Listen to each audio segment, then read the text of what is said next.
How does your networking structure differ from other networking structures? Why are we different to everybody else? That's actually a rather broad question because there are so many different styles of business networking out there. There are soft contact networks, which are like your chambers of commerce. There are medium styles of networks which are more charity based, like your Lions and Apex, and more business oriented ones which are a little bit like Rotary. And there are other strong contact networks out there which are what are generally called referral based networks.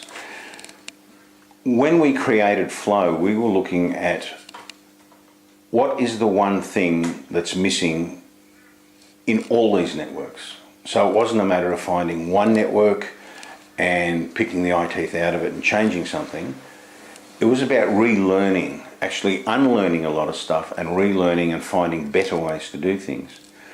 One of the things we found right at the outset, what I found was when we looked at the processes that all these other networks have, many of them have an agenda. It can be a simple agenda or it can be quite complex.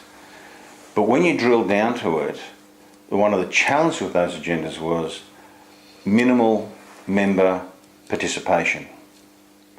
Now that sounds a little bit counterintuitive, where members will join an organisation, they'll go to weekly meetings, they'll spend an hour and a half, sometimes 2 hours at a meeting, and yet their engagement within that meeting is actually so small. And when you look at the actual agendas or the processes that they use in those meetings, it's all about the meeting, or it's all about the business, or it's all about their structure.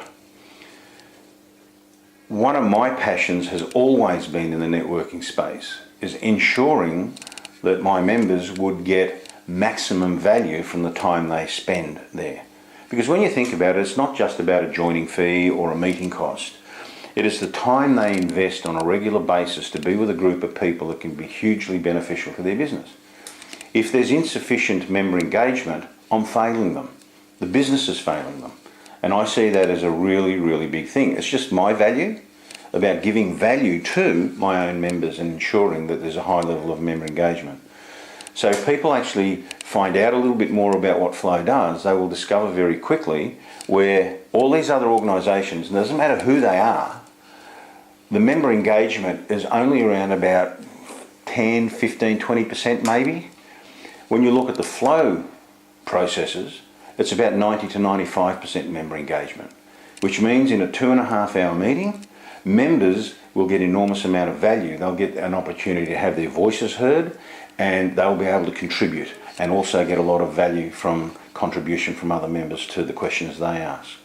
So it comes down to member engagement as far as I'm concerned, because the more members can participate, the greater value individuals and the whole group receive from being at a nice fun meeting where they can have a coffee, a meal and a good chat.